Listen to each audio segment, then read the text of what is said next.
Hello friends and welcome you all on my channel. तो चलिए अब आगे की स्टोरी पर नज़र डालते हैं। लेकिन इससे पहले अगर आपने अब तक इसके प्रीवियस एपिसोड्स को नहीं देखा हो देन आई सजेस्ट ज़रूर देख लें। उसका लिंक आपको डिस्क्रिप्शन बॉक्स में और कमेंट सेक्शन में भी मिल जाएगा। एंड अगर आपको ये स्टोरी और मेरी एक्सप्लेनेशन पसंद आ रही हो देन प्लीज़ वीडियो को लाइक और चैनल को सब्सक्राइब करना ना भूलें। Thank you.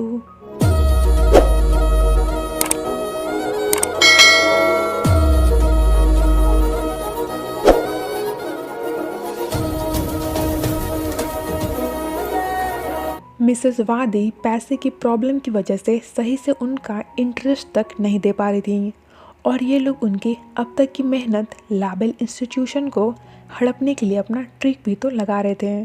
फालतू कहीं उन पर एक्स्ट्रा इंटरेस्ट रेट मर दिया था। मिस्टर थन की वाइफ रिया कहती है कि अब तो हम यहाँ के ऑलमोस्ट हाफ ओनर बन गए हैं, सो अब जब तक तुम हमारे पूरे पैसे चुका नहीं देती हो तब तक हमारा भी तो कुछ प्रॉफिट हो। ये लेडी अब अपने तरीके से वहाँ रेनोवेशन भी स्टार्ट करा देती हैं, जो देखकर मिसेस वादी पूरी तरह से आग बुलबुला हुई जा रही थी। वहाँ से डायरेक्ट उठकर वो अपनी रियल बेटी काओ के पास आती हैं जो कोमा में थी एंड देन गुस्से में उसे ही मारने की कोशिश करने लग जाती हैं कि तुम फालतू का ही मेरा पैसा बर्बाद कर रही हो। अगर तुम्हें ठीक नहीं होना है देन तुम्हारे लिए यही ज़्यादा सही रहेगा। सीरियसली ये लेडी कितनी ज़्यादा सेल्फिश और क्रूएल है। एक माँ ऐसी तो कभी भी नहीं हो सकती है। वो तो काऊ का लक सही था जो डॉक्टर जॉन वहाँ टपक पड़ते हैं और उसे बचा लेते हैं।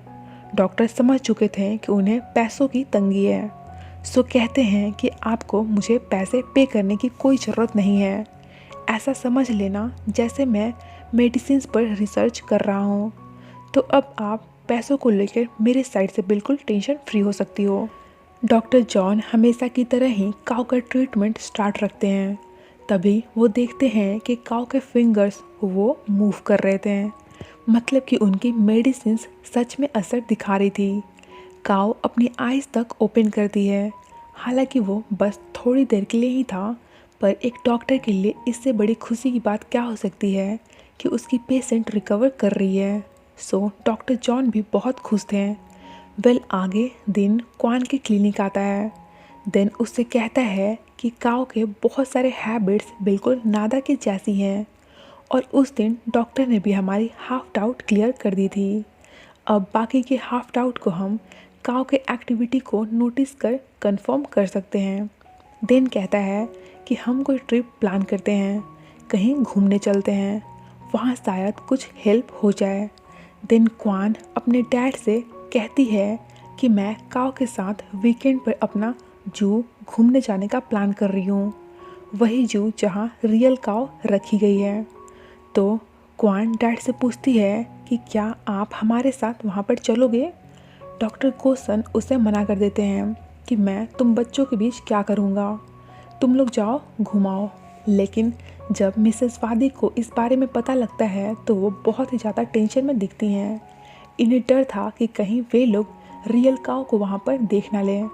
सो प्लान के अकॉर्डिंग नेक्स्ट डे नादा रात के साथ उनके डिसाइडेड लोकेशन पर पहुँचती है, जहाँ क्वान दिन के साथ आती है।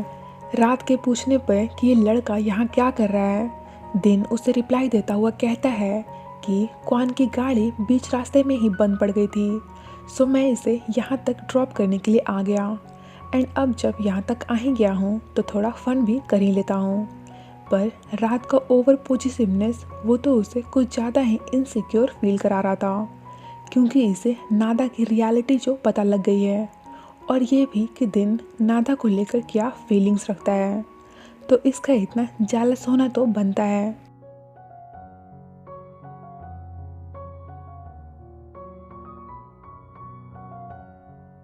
बाद में फिर वहाँ एनिमल्स को खिलाते हुए अचानक से नादा वही सॉन्ग गाने लग जाती है जो एक्चुअल में कभी अपने पास टाइम में गाया करती थी। दिन ये देखकर फुल शॉक्ड हो जाता है और उसके पास आकर उसे नादा नादा कहता हुआ एड्रेस करने लगता है कि तुम नादा हो ना, याद करने की कोशिश करो। तुम नादा हो। रात बीच में आकर उसे इंटरप्ट करता हुआ कहता है कि ये नादा नहीं बल्कि मेरी फियोंसे काव है। दिन कहता है तब ये वही सॉन्ग सेम उसी अंदाज में कैसे गा रही थी जो नादा गाया करती थी। इस पर नादा कहती है देखो आप लोग बिल्कुल भी कंफ्यूज मत होना, ये रियल नादा है जो फेक काव के जगह पर रिप्लेस कर दी गई है। और ऐसा पॉसिबल इसलिए हो पाया क्योंकि नादा अमनेसिया के कारण अपने पास्ट लाइफ की सारी मेमोरी भूल चुकी है। तो नादा कहती है पता नहीं कैसे अचानक से ही वो सॉन्ग मेरे मुंह से निकलने लग गया। दिन कहता है क्योंकि तुम नादा हो। रात नहीं चाहता था कि दिन नादा के साथ अपना कोई भी रिश्ता रखे, तो फिर इसी बात को लेकर दोनों में फाइटिंग होने लगती है। दोनों बच्चों की तरह झगड़ने लगते हैं, जिसे फिर बीच में आकर नादा रोकती है और रात की ही साइड लेती हुई दिन से कहती है कि प्लीज़ तुम इसे हर्ट मत करो। दिन को तो लाइक कितना ज़्यादा बुरा लगा हो और क्वान भी उसे यूं देखकर उसके लिए थोड़ा वरिड दिख रही थी। इसके बाद हमें एक शॉप का सीन दिखाते हैं जहां कोइंसिडेंटली डॉक्टर जॉन भी थे और फिर सडनली उनकी नज़र नादा पर पड़ी जाती है, जिसे यूं इतना फिट और हेल्दी देखकर उनका तो मुंह खुला का ही खुला रह जाता है। वो नादा को काव के साथ कंपेयर करने लग गए थे। दिन कहते हैं काव तुम यहाँ, तुम तो अभी बेहाल सी पड़ी सो रही थी ना।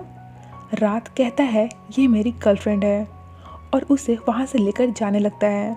रात नादा को लेकर थोड़ा ज़्यादा ही पॉजिटिव हो गया था, उसे किसी के साथ भी शेयर नहीं करना चाहता था। लेकिन फिर वो डॉक्टर जॉन के पास आता है। देन उनसे पूछता है कि आप रियल काव के बारे में जानते हो ना, कि वो कहाँ है, तो फिर प्लीज़ मुझे बता दो कि आखिर वो है कहाँ। पर डॉक्टर जॉन उससे क्या बताते हैं, फटाफट से वो वहाँ से ही निकल लेते हैं। इधर पेज का कर्ज नहीं चुकाने की वजह से उसकी खूब धुलाई होती है और फिर लास्ट में उसे इन्हें पैसे देने के लिए 2-4 दिनों की डेडलाइन मिलती है। पेज इसमें उसकी हेल्प के लिए अपने डैड से कहता है। इन्हें गुस्सा तो बहुत आता है पर कहते हैं कि मैं तुम्हें पैसों में हेल्प करूँगा, पर बदले में तुम्हें गैम्बलिंग छोड़कर कहीं कुछ जॉब करनी होगी। पेज कहता है ओके देन मुझे मंजूर है। सो नेक्स्ट मॉर्निंग मिस्टर थन अपने निकम्मे बेटे को लेकर मिसेस वादी के यहाँ लाबेल इंस्टीट्यूशन आते हैं और इसे यहीं पर ही उन्हें किसी जॉब पर रखने के लिए कहते हैं। एंड हमेशा की तरह ही ना चाहते हुए भी इन्हें इस बात के लिए माननी पड़ती है। पर ये लड़का तो यहाँ नादा को देखकर उसे काव समझता हुआ एक बार अगेन से मौका मिलते हैं उसके साथ टची होने लगता है, उसे पूरा परेशान करने लग जाता है। पर मिसेस वादी टाइम पर वहाँ आ जाती हैं और फिर पेज से उनकी बेटी को परेशान ना करने को कहती हैं, जो कि ऑफ कोर्स ये मानने वाला तो नहीं ही था। इस पर ये कहती हैं कि मुझे मत भड़काओ, नहीं तो तुम सोच भी नहीं सकते कि मैं क्या कर सकती हूँ। इसके बाद हमें दिखाते हैं कि मिसेस वादी बैठी मगरमच्छ का आंसू बहा रही थी। एक्चुअली ये इनका नादा को अपने फेवर में लेने का एक प्लान था। देन नादा के पूछने पर उसे स्टार्टिंग से सारी बात बताती हैं कि कैसे उन्होंने एक लैंड खरीदने के लिए मिस्टर थन से पैसा उधार लिया था और फिर बाद में मेरे पैसे भी गए और लैंड भी इलीगल इशू की वजह से रजिस्टर नहीं हो पाया, तो इसी कारण मिस्टर थन का इन पर काफ़ी कर्ज हो गया है। अब मैं उन्हें इतने सारे पैसे कहाँ से चुकाऊँ, और अगर टाइम पर पैसे नहीं दिए तो वे लोग इस लाबेल इंस्टीट्यूशन को ही सीज कर देंगे, जिसे बनाने में यहाँ तक पहुँचाने में मैंने अपनी पूरी लाइफ लगा दी है। इन्हें इतना ज़्यादा परेशान देखकर नादा कंसोल करते हुए कहती है कि आप प्लीज़ शांत हो जाओ, मैं रात से बात करूँगी, वो आपकी हेल्प ज़रूर करेगा। एंड फाइनली नादा उस बात के लिए अग्री कर ही जाती है जो ये कब से चाहती थी। दूसरे साइड रात सारी सच्चाई जानने के बाद नादा की मॉम की फाइनेंशियली हेल्प कर रहा था। उनके वो सारे कर्ज चुका देता है जो उन्होंने बैंक से कभी लोन लिया था। इस पर मॉम थोड़ा रेसिस्ट कर रही थी, पर रात उन्हें काम करता है और कहता है कि ऐसा समझ लेना जैसे आपका अपना बेटा आपकी हेल्प कर रहा है और नादा के बारे में आप ज़्यादा टेंशन मत लेना। आई एम श्योर कि वो बहुत जल्द ही वापस आ जाएगी। इधर नादा रात से अपनी मॉम मतलब कि अपनी फेक मॉम की सारी प्रॉब्लम्स शेयर करती है। देन कहती है कि मैं उनकी हेल्प करना चाहती हूँ, हम शादी कर लेते हैं, जिसके बाद उन्हें दहेज के पैसे मिल जाएंगे और वो अपनी सारी कर्ज चुका पाएंगी। रात कहता है ठीक है, मुझे कोई प्रॉब्लम नहीं है, वैसे भी मैं तुमसे प्यार करता हूँ, तो आज नहीं तो कल तुमसे शादी करनी ही है। और डोंट वरी, मैं शादी के बाद सब कुछ हैंडल कर लूँगा। बट यहाँ अब टेंशन की बात ये थी कि रात काव से नहीं बल्कि नादा से, आई मीन रियल नादा से उसके नाम पर शादी करना चाहता था। तो डैड कहते हैं ये पॉसिबल है, तुम शादी कर लो, बट मैरिज सर्टिफिकेट पर साइन करने के लिए मना कर दो। Name is everything. रात समझ जाता है कि उनके बोलने का मतलब क्या है और इसे आइडिया भी आ जाता है। सो मिसेस वादी को अपनी यही कंडीशन बताता हुआ कहता है कि मैं काव से शादी करने के लिए तैयार हूँ, बट विथ वन कंडीशन कि हम मैरिज सर्टिफिकेट पर साइन नहीं करेंगे। बदले में आपके पैसे की प्रॉब्लम वो सब मैं सॉल्व कर दूँगा। इनका तो जो काम था वो हो रहा था ना, सो इन्हें फालतू का प्रॉब्लम भी क्या होता। इधर दिन क्वान से कहता है कि मुझे लगता है नादा और काव वे दोनों एक ही पर्सन हैं। उनके एक जैसा बिहेव करने के कहीं इतने सारे कोइंसिडेंसेस थोड़ी ना होते हैं।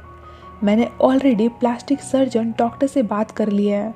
उन्होंने कहा कि अगर कोई स्किल्ड और स्पेशलिस्ट डॉक्टर किसी की प्लास्टिक सर्जरी करे तो ऐसा चमत्कार पॉसिबल है। एंड मुझे लगता है कि ये काम तुम्हारे डैड का है। नादा ऑब्जेक्शन करती है कि वे फिजूल में मेरे डैड को ब्लेम मत करो, वो कभी भी किसी के साथ ऐसा नहीं कर सकते हैं।